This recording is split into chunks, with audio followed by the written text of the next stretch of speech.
Again, thank you for joining us today. Thank you for my colleagues in the chat helping me with the waiting room. We have 5 fantastic panelists with us today. We're so excited that you're here. So thank you, and let's get started. So we're here for the career event on climate and emergency management.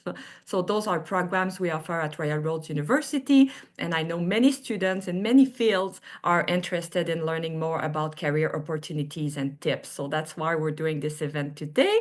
So this is part of the Career Learning and Development Department, and I'm very grateful for my colleagues here with me, Alejandra Huerta Guerra, Juan Cuesta, and Tanya Swan. So they're in the chat. If you need help, any technical difficulties, please reach out to them. And as well as we go along with the session, if you have questions, please put them in the chat and I'll make sure to bring them up to the panelists. And I'll introduce myself. My name is Nancy Prévost-Maurice. I'm also a graduate from Royal Roads University, and I lead the Career Innovation Project now for almost 2 years within the institution. And as we get started today, I would like us to reflect on the Indigenous lands that we are joining on. So maybe ground your feet, just even maybe close your eyes, take a deep breath. And let's reflect on the Indigenous land that we're so grateful to be on. I am joining today from the Lekwungen-speaking people territories, unceded lands of the Lekwungen-speaking people, Songhees and Esquimalt nations, what is colonially known as Victoria today. If you know the lands you're joining us from, please use the chat to introduce the lands to us. And if you don't know the lands, maybe that's an invitation for you to discover it as we move forward.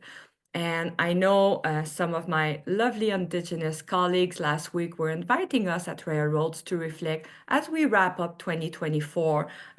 Is there some ways that we can make a commitment to decolonizing our work or practices? So maybe you can take a quick minute here to think about it, or thinking of like, what are the commitments you have done in 2024, and how do we want to move forward to the new year with some decolonization practices and reconciliation practices in our work, maybe in our studies, and everything we do.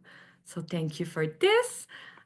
I'll just run us through the quick agenda here. So I'll briefly introduce what the Career Innovation Project is. We'll talk with our panelists. We'll have a presentation from each of them, and then we'll have a conversation. We'll have time for a question, and I've put networking there just so you know you can ask questions to some panelists, and if I see there's a lot of discussion, we can even do breakout room at the end, and I have a little menti.com at the end just to see how you're doing and what we can continue to do for you, dear students that we work with and for. And why are we here today? So the Career Innovation Project, the goal that we have is to create a campus-wide ecosystem of work-integrated learning, initiative, opportunities, and network that equip students, you, with career skills that support Canada's transition to a net zero economy. So for almost 2 years, we have bring panel discussion, events on campus, online, hybrid, different activities that we can do for all our students to have a chance to reflect on Canada's net zero goals, sustainability, climate action, and how can that translate into the work that you're doing or that you're about to do. And of course, we have career advisor at Royal Road that work hand in hand with students, and we know that connection matters. So I have to start the meeting today by saying that all the panelists today that we have, they're people that I deeply admire. So all the connection you will build throughout your time at Royal Roads or any volunteering you do, anything you do in life, I feel that all those connection matters, and I hope we can showcase that today in this session.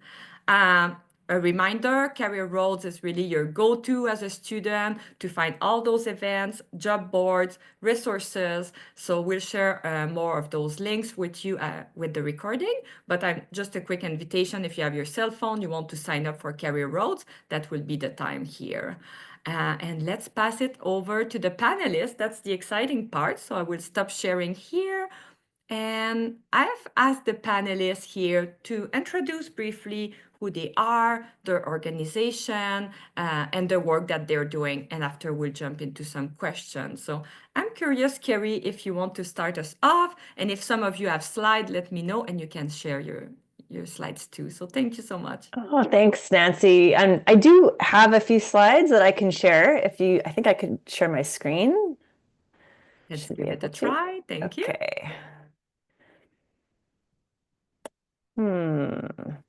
Hold on a second. If I can't share them, it's not a big deal. Let's try one more time. Perfect. Let's see. Can you see that okay? Yes, dear. Yeah, great. Okay. Hi, everybody. My name is Kerri. I use she, her pronouns. I'm also joining from Lekwungen Speaking People's Territory. This is the Songhees and Esquimalt Nations. And I'm also an alumni of Railroads. I completed the MA in Environmental Education and Communications in 2012, so a while ago now. I'm the co-founder and director, and one of the directors at Shift Collaborative. We're a workers' cooperative that's also a consultancy. So being a workers' cooperative means that the consultancy is democratically owned and controlled by our worker members. So we're also part of a worker co-op movement here in Canada, which means we adhere to the values and principles of worker co-ops, which is all about equality, equity, solidarity, and social responsibility. I just have like 2 or 3 slides here. There we go. So what do we do?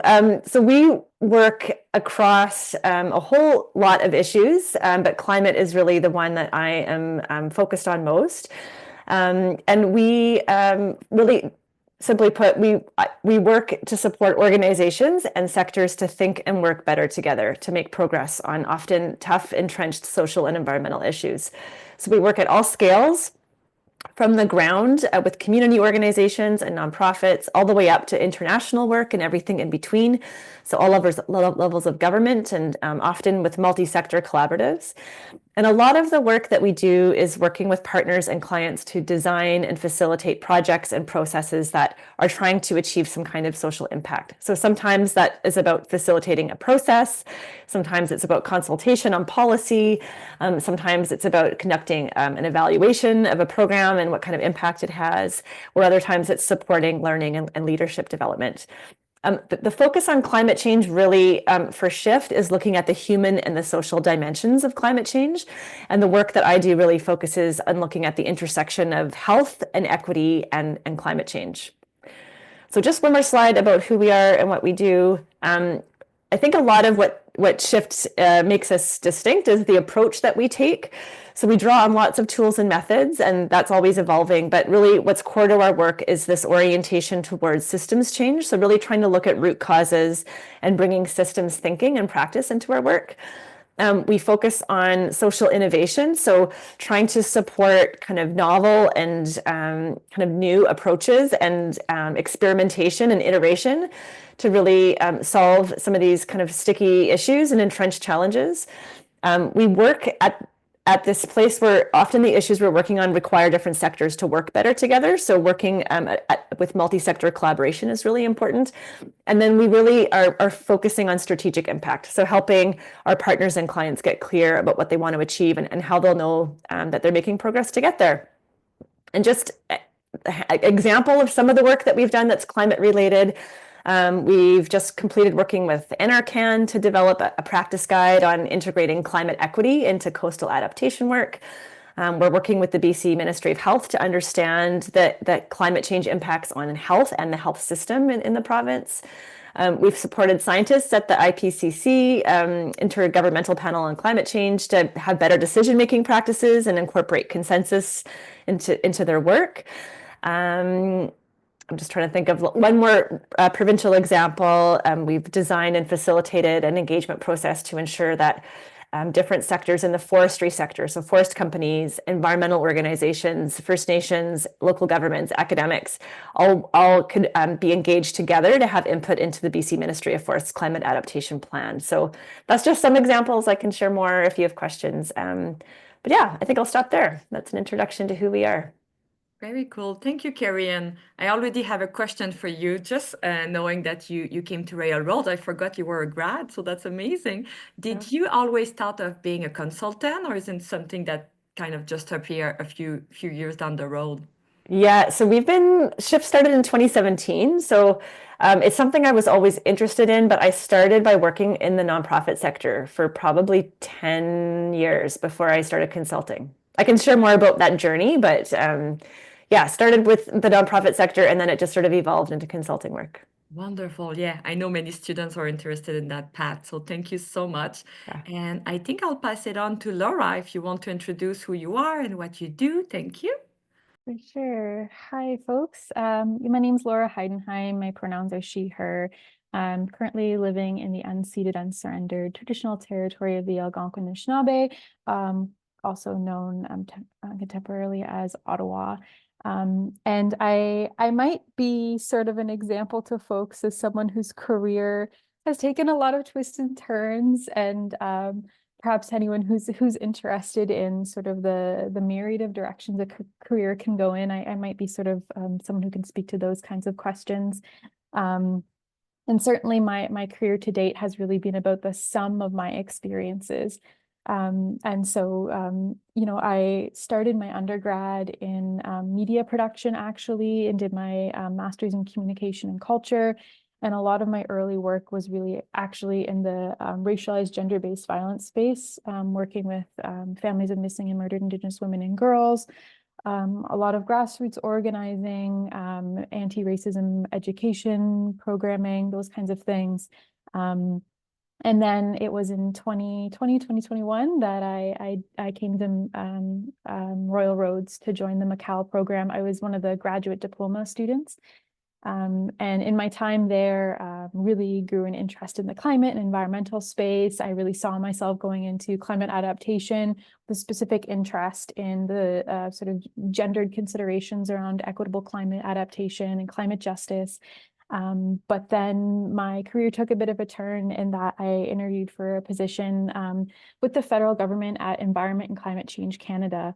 And so I actually currently work on the team. I'm in strategic policy, working on the team responsible for policy development related to the national strategy to assess, prevent, and address environmental racism and advance environmental justice.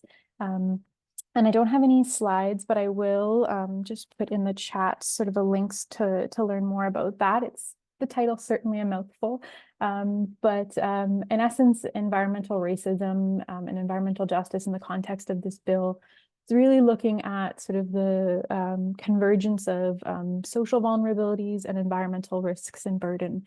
And so certainly it's sort of diverged from the climate space, but pieces like my understanding around Indigenous rights and sort of gender-based plus analyses, and then certainly my experience in the Royal Roads program and coming to understand sort of the environmental space have all sort of come together and placed me here. And so the bill itself is really exciting. I'm happy to talk more about it, but also if there's any students in the room who are curious about the twists and turns a career can take, I'm happy to speak to that. So yeah, that's a little bit about me. Thank you, Laura. Yeah, I wish I had that slide of like the career path that we think that is a straight line, and finally it's plenty of lines everywhere. I think I see what you mean. Could you remind me, I think you were going through the grad diploma when you applied to that role, right? How did that feel? Because I feel that many students sometimes they're like, oh, do I have what it takes to do that big jump? Like, how did that look like for you? Yeah, the program was just coming. I think I had the summer left still, a couple of pretty big courses to get through. And I started this new job, and yeah, it was intimidating. Full disclosure, like half an hour before the interviewing, I was Googling what does a policy analyst do? And if you speak to a lot of policy analysts, I'm not sure that they're even able to give a good, it can be quite ambiguous. But, I was going into that interview and I was like, I think that this is a space I can work on based on what I've done before. But I was intimidated for sure. And I was really lucky that the person who was doing hiring really recognized, like I spoke to before, it's the accumulation of all of your experience, right? Like I had that gender-based piece. I had a trauma-informed understanding and experience working in a trauma-informed way. I had done qualitative and quantitative research in my life. And so she really recognized sort of everything that I brought to the work. And I think that's something you can lean into. I think that also, you know, there's a real appreciation for people who have done work. And I know that for some students, we don't all have the privilege of doing unpaid internships. Not everyone is in a space in their life where they can do unpaid work. But the work that you have done, if you can frame it in the context of the job that you're interviewing for, you can make it work. You know, you know, for example, I had done a lot of work supporting student organizing at the university I worked for before. And this past summer, or this past fall rather, I was the lead in organizing Canada's first environmental justice and racism symposium. And that comes from my world of student organizing. I used to work in conference services. I know how to run events, but I also know how to make things happen strategically. And so I encourage those who may be intimidated or might feel like, you know, haven't had a lot of internship experiences, or, you know, my resume doesn't look like perhaps other folks. That's okay. Like, the accumulation of your experiences really does matter. And I think that quite a few hiring managers, they recognize folks who have done work, who have had a myriad of experiences in their career. So I wouldn't be intimidated. I would just lean into what you know you bring to the table and let that shine. And certainly I think the right managers will see and appreciate that.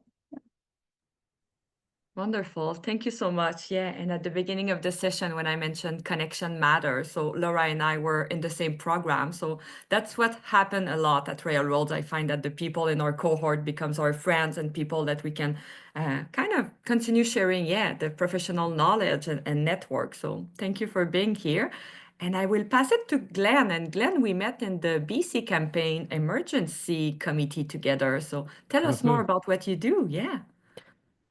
Sure. So my name is Glen Hoos. Pronouns are he, him. I'm the Director of Communications and Sustainability at the Down Syndrome Resource Foundation, which is located on the unceded territory of the Coast Salish peoples, specifically the Hunkaminam and Squamish-speaking peoples, now known as Burnaby. As the name of the organization implies, we are not an environmental organization. We're a nonprofit service provider that offers educational programs, therapy services, and information resources to support people with Down syndrome and their families throughout the lifespan.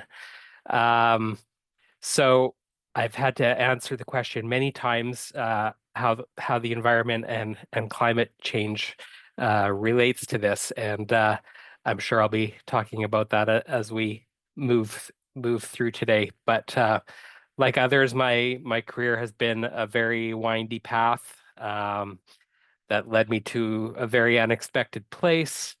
When I graduated university way back in the last century, it was as a business school grad. I graduated with a Bachelor of Commerce from the University of Calgary, and I was hoping to be a rich capitalist, I guess. Didn't have any particular concern for the environment, but I actually ended up entering nonprofit work right out of school, which again was not what I was planning. And I've pretty much spent my entire career since then in nonprofit. And I joined the Down Syndrome Resource Foundation about 13 years ago, initially as our director of fund development and communications, which meant I was responsible for raising all the money. Eventually, I was tired of that aspect, and we were in a position to bring in a dedicated fund development person at that point. So I was able to just focus on communications, and that was about 5 years ago, and that kind of coincided with my own sort of personal journey as it relates to the climate issue. I became very interested in the climate about 7 or 8 years ago, and sort of embarked on a very intensive self-education that continues to this day. I should mention as well that I have a personal connection in that I have a daughter who has Down syndrome. She's 20 years old. She has both Down syndrome and autism. I also have a son who's 14 years old and has autism, as well as two other daughters who don't have disabilities.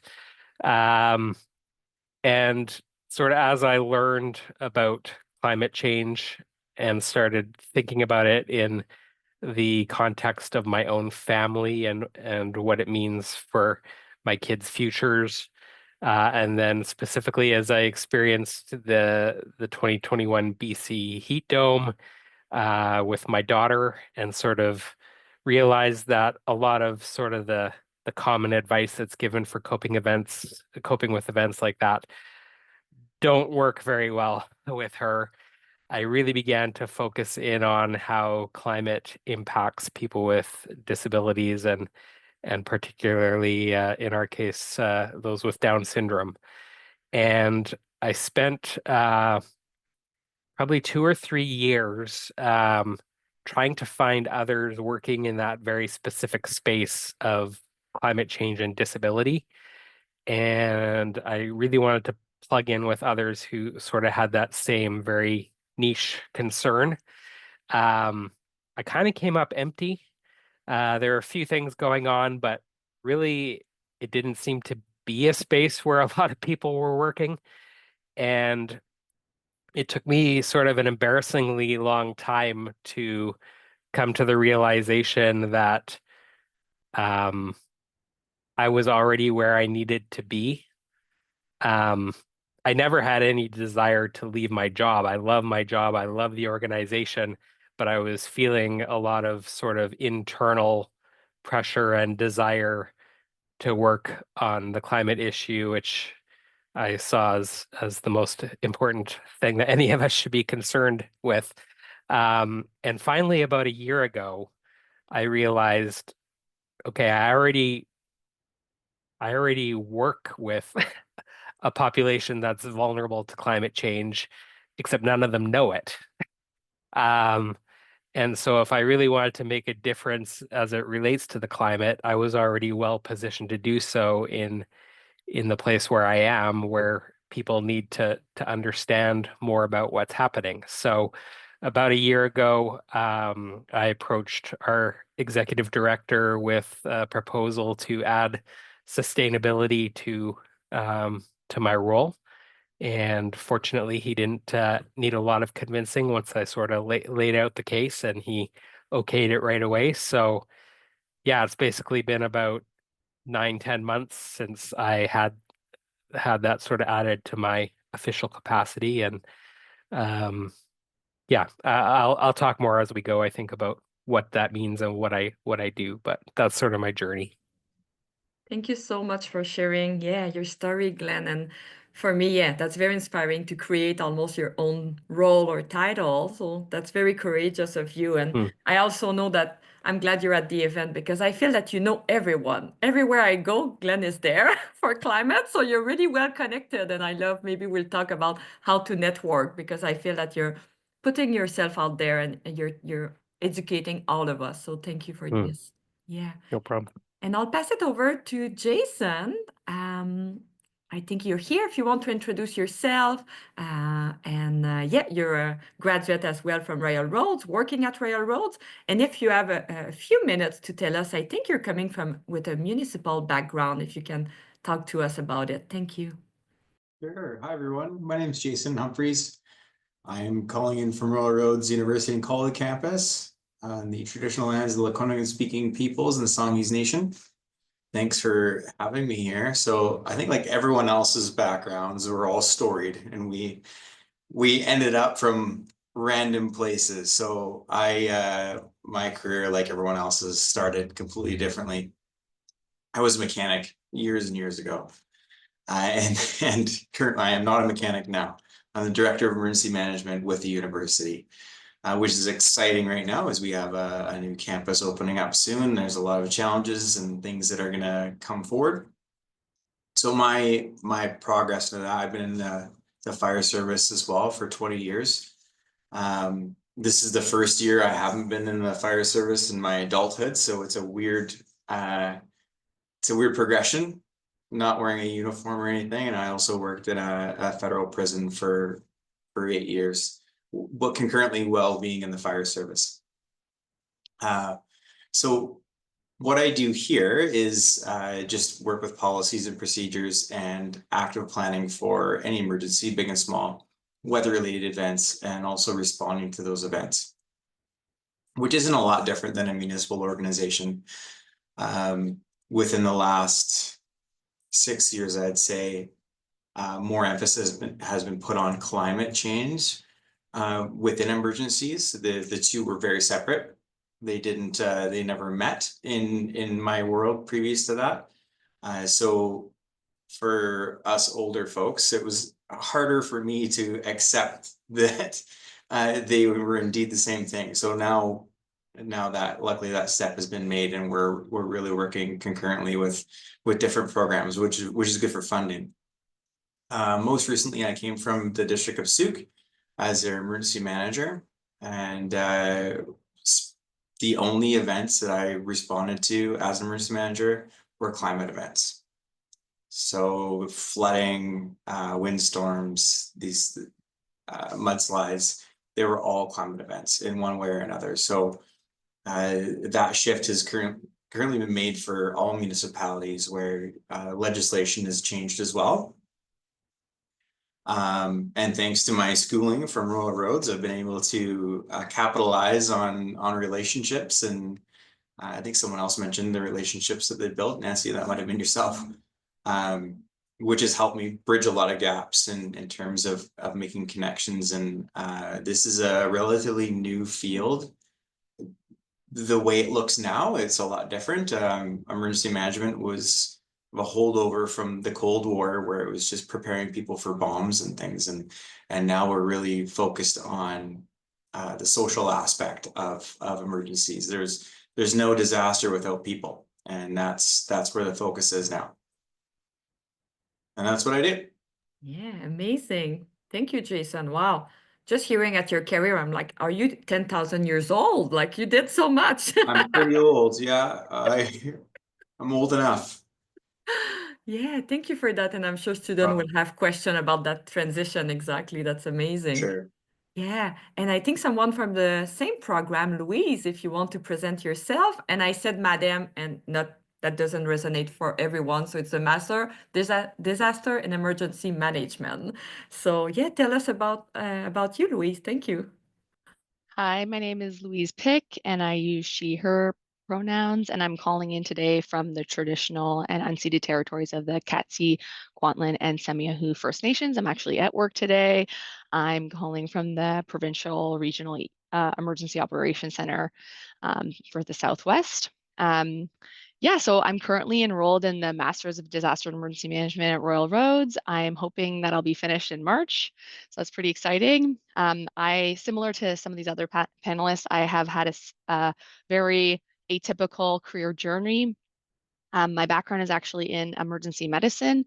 I worked as a registered nurse in the emergency department for 13 years, and I also held a frontline leadership position. I worked throughout the COVID pandemic, and I also worked during the 2021 heat dome. I was working in the emergency department when that was happening. So from those experiences, and also from writing the emergency management plans for the emergency department at my hospital, that is what sparked my interest in pursuing a career in this. And so I started by applying to the program, and I got in, and I really enjoyed it. And so it has been a journey for me to break into the career world. When it comes to being an emergency manager, I agree with Jason and what he's saying, that I think that the profession has gone through a lot of changes and is still going through a lot of changes. And so I opted to do the internship stream in the master's program that Royal Roads offers. And I ended up at the Ministry of Emergency Management here in BC as a co-op student. And I started in the it's the Disaster Risk Management Division, the preparedness branch. So if you want like a mouthful and if you want tons of acronym, you're going to find that in government. So I was able to translate the internship into a job in September as a junior analyst, and that's what I'm doing right now. However, a lot of jobs in government are temporary. And the position that I am now is temporary. So my career journey has been continuing, and I'm currently in the middle of a few job competitions. I have lots of recommendations and advice and encouragement for people that are going through that right now. It can be challenging. You do have to learn how to speak to your transferable skills, which I think that's what Laura was speaking to earlier.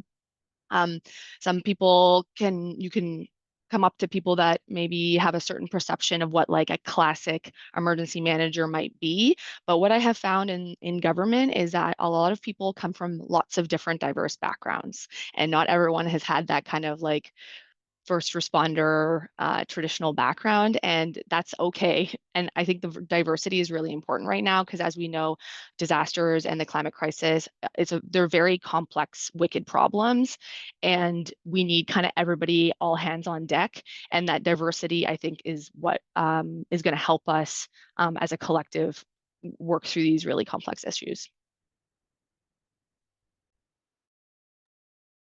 Sorry, I'm taking note as you're talking, Louise. And can you just let us know? I think I heard from my colleagues that work with you.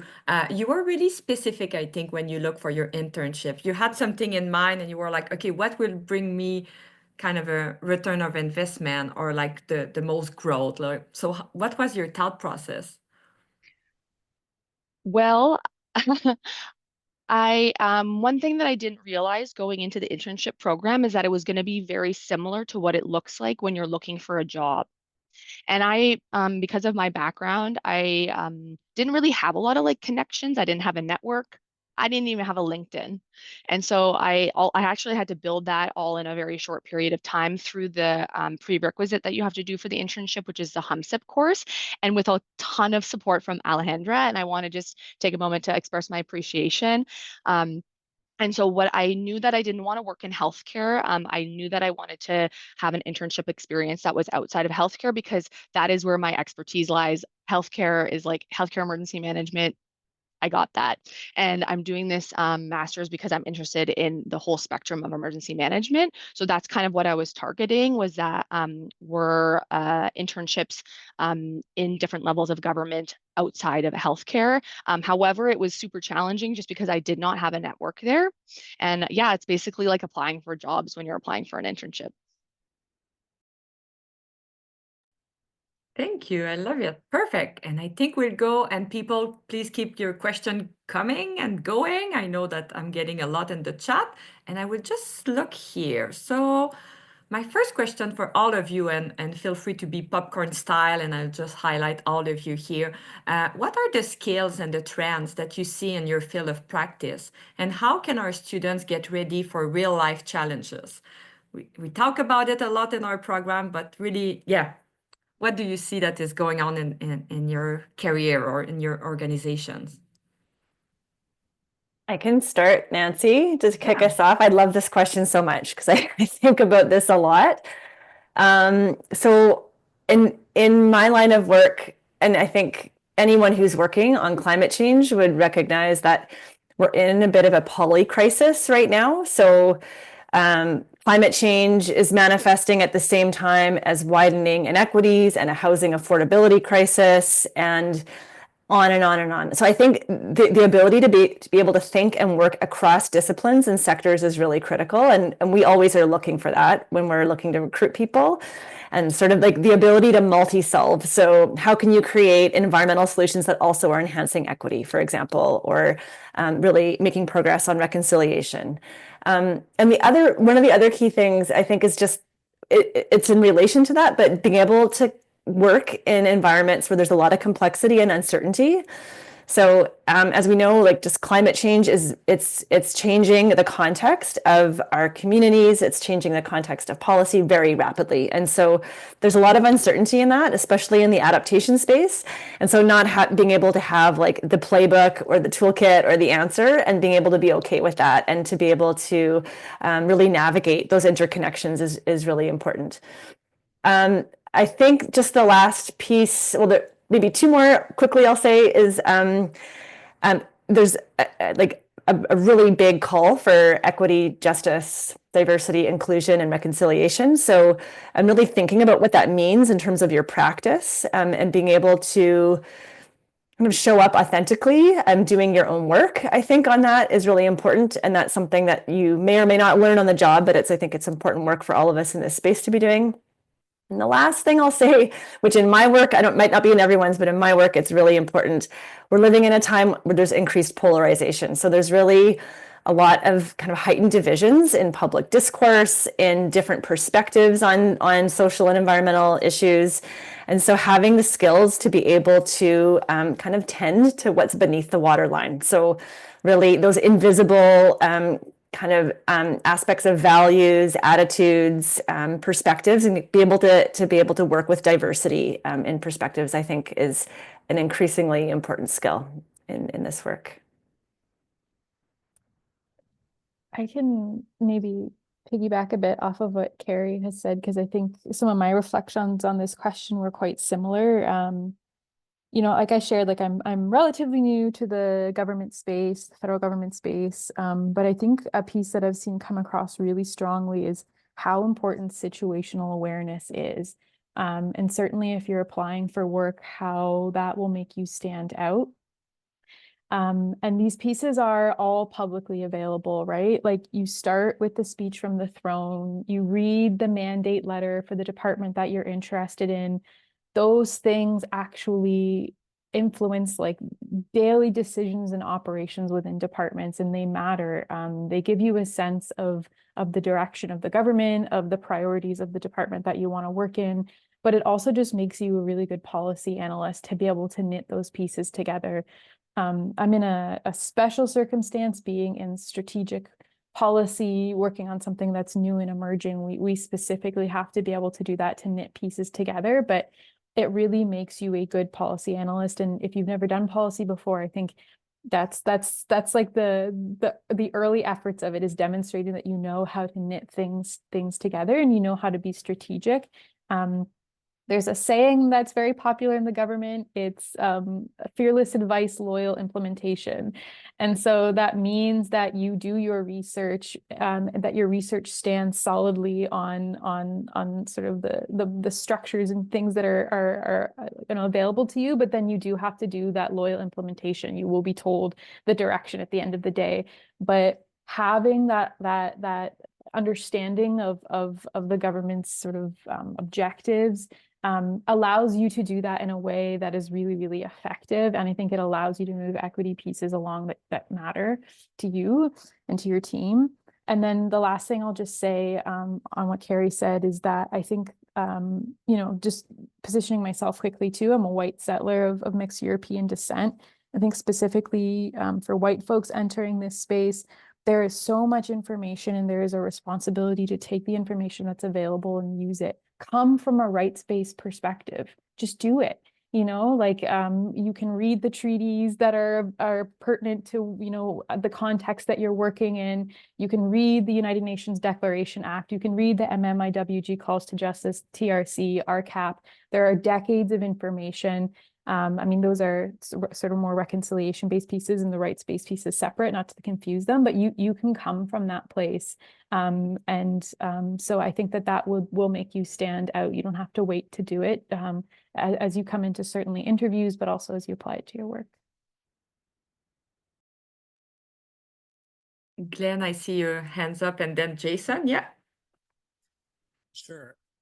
I would echo what both prior speakers have said about intersectionality and multi-solving. For me, trying to do this work in the context of an organization that does not exist to work on environmental issues, that has really been the key to draw the connections between our mission as an organization and issues of climate and environmentalism, and really make it clear how the climate issue is relevant and impacting the families that we serve.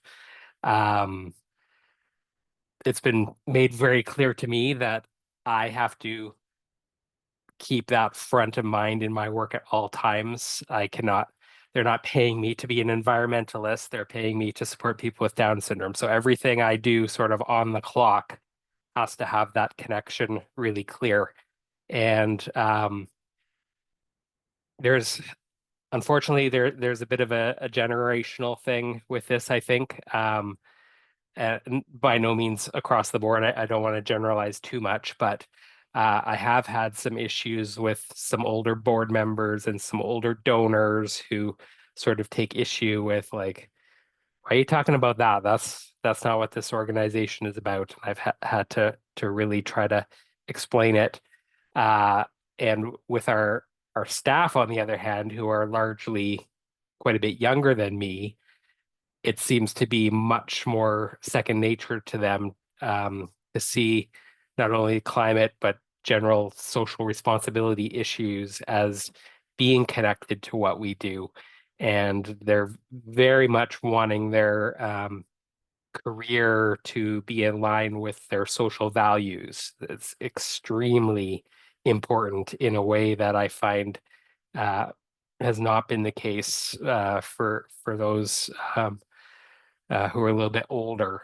So to me, that's really encouraging, but it also shows that if you are planning to do environmental work sort of outside of the environmental context, you really have to understand how it relates and make that connection explicit if you're going to have support from the people you're working with. For me, it really wasn't that hard because it doesn't take a lot of explanation to show that people with disabilities have extra vulnerability. In other sectors, that might be more difficult, but it can certainly be done. I mean, we know that climate change is going to impact every aspect of society. So I think it's just about thinking through what you do as an organization and how climate change is impacting that and making it clear to people.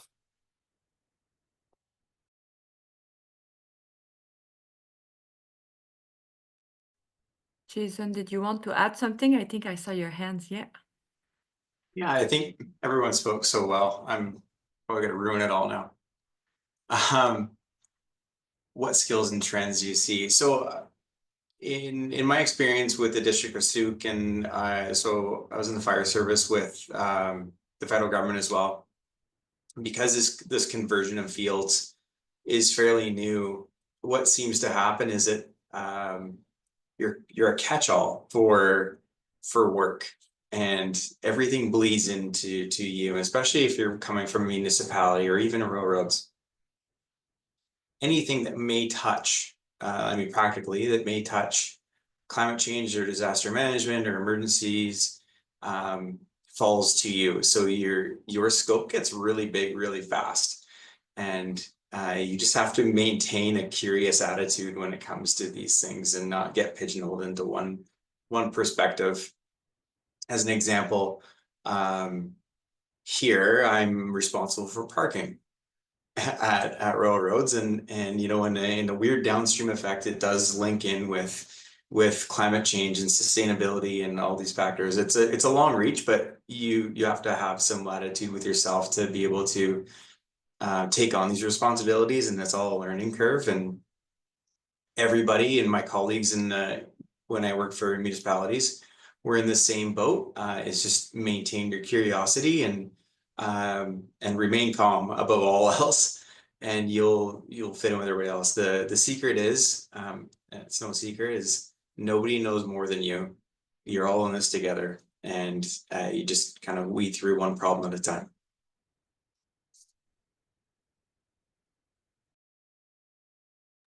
Yeah, go ahead, Louise. Yeah. So I think I see there were some comments in the chat about others that are here today that are also kind of maybe going through a similar journey as far as like a mid-career change, a career 180, however you want to call it. So I'll speak more to that, but I really I want to express appreciation for what Kerri and Laura particularly were saying about the kind of work that you can do on your own ahead of time, about just being, you know, leading with your heart and your morals and your values, and just doing that background work of reading on all that sort of stuff. I can just say from the workplace, it will be a valuable skill. So you might as well just do that.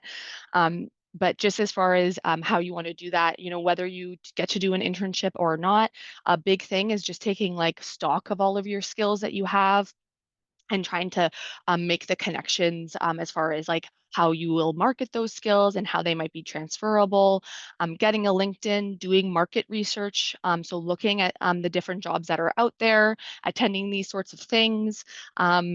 I had to learn what like a coffee chat is, if people don't know what that is. And so that's just reaching out to someone and seeing if they would be interested in talking to you more informally about the work that they do. Some people are really busy, some people might not be available, but some people are available and some people are really passionate about their jobs and are open to speaking to learners or people that want to get into the field. And so just kind of putting yourself out there.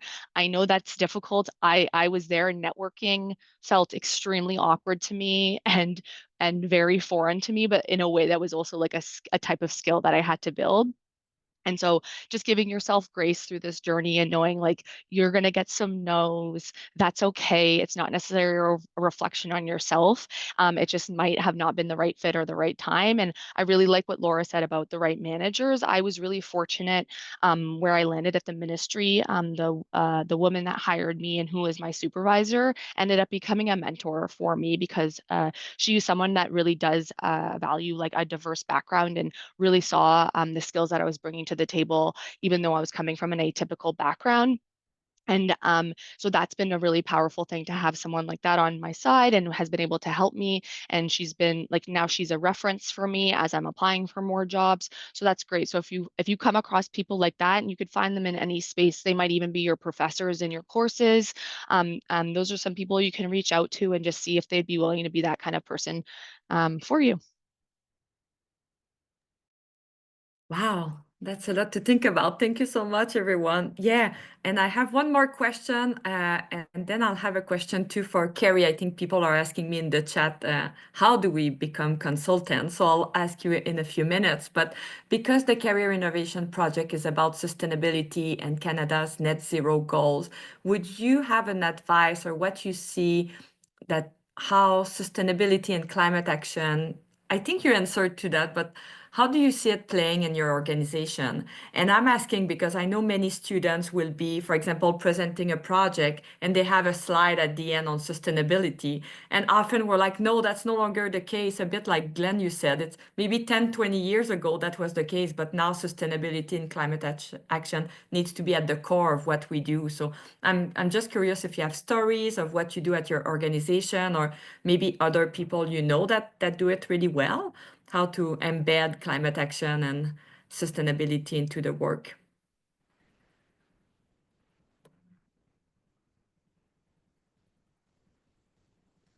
Well, I'm happy to start. So when I sort of pitched my proposal to our CEO to include sustainability in my role, we had to sort of hammer out what that means and what that looks like. And we ended up sort of coming up with sort of three little mandates underneath that. One was to oversee our own organization's sustainability efforts. Another was to educate our Down syndrome and disability community about how climate change impacts vulnerable people. And the third part was to ensure that the voices of people with disabilities are heard in sort of climate conversations and planning and strategizing.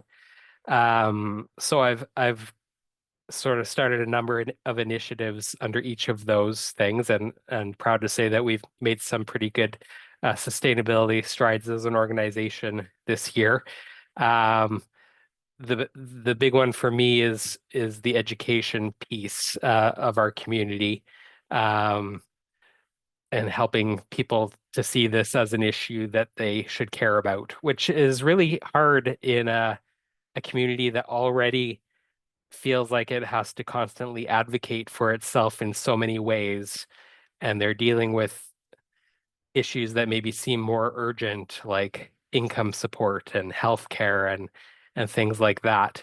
It's sort of a tough sell to say, hey, you should also be worrying about and speaking out about this issue. But we're making steps in that, and we've done that through basically the same types of resources that we produce on other issues that relate to Down syndrome. We have a magazine, we have a podcast, we have our website. So I've been able to feature this issue in all of those venues and sort of explicitly draw the connections. So we're making some strides there. The one that really excites me is helping to make space for the voices of people with disabilities to be heard. It's one thing for me as sort of a parent and professional to do my best to represent their concerns, but it's a whole other thing to actually have them have a seat at the table. And with an intellectual disability, it can be tricky. There's sort of lots of things that we have to do to help facilitate this. But about a month ago, I was able to introduce what we've called our sustainability ambassador for our organization, which is a young woman with Down syndrome who is extremely climate concerned and really working hard on her own to make a difference in whatever way she can. And now she's come on to actually be sort of like the public face of our sustainability efforts and our educating our community. So she's going to be joining me and doing some presentations next year and some things on social media. So it's not just me speaking, but it's actually her speaking about her own concerns. And I think that's going to be really powerful. So that's inspiring to me and something that I'm looking to do more of going forward.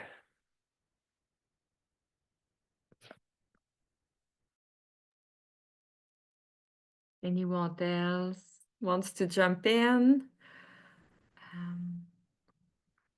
And if we don't have anything to add to this question, maybe, Kerri, we can take a few minutes to hear from your experience. Yeah, because I think many students are thinking about being a consultant or starting their own practice, and they wonder, how do we start?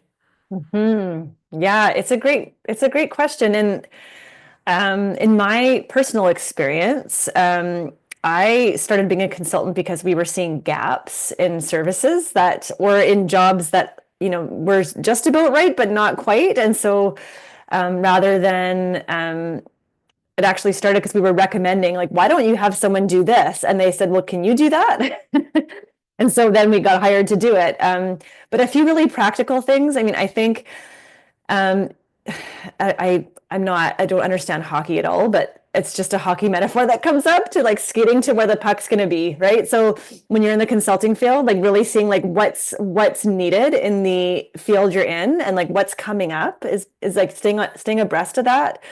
At certain times in my life, it wasn't appropriate for me to be a consultant. Like when I was having babies and they were really small, it was nice to have a job that was 9 to 5 and that you could leave. And that you had parental benefits and all of those things. And so for me, it's come at a time in my life where I can handle the ups and downs of consulting. Sometimes it's busy, sometimes it's not. And I guess for me in my circumstance, I didn't want to go it alone. So finding others that are values aligned to, if you're going to start your own practice, to do that with others, for me has been really enriching. There's some security there in having others, and you have more brains to help be around the table, and having some thinking partners is super helpful. So yeah, those are just a few practical things, but I know it's high level. I'm happy to answer more specific questions if people have them. Wonderful. Yeah. And I think if that's okay with the 5 of you, I'll just take a few more minutes to do the breakout rooms because people seem interested to do one-on-one. So I'll work on this. And as we do so, I'll just put my menti.com up on the screen. So all of you can go on your browser or your cell phone and just answer 2 questions. And then I'll share the answer with all of us. But because that was such a rich conversation, I feel that often people ask me, what's the highlight? And I don't know. So now I'm asking all of you to reflect on today's session and reflect on our next step. Because as students or graduates, maybe even working professionals, there's always a next step. So I'd like us to just reflect on it for a quick minute. Thank you so much to all of you. Wow, I knew it will be an amazing session, but I feel that I can be here all day with you all. So if you have one more word you want to add as I put the Menti up, please go ahead, or if my colleagues want to add anything, very grateful for all of you and your time. Yeah.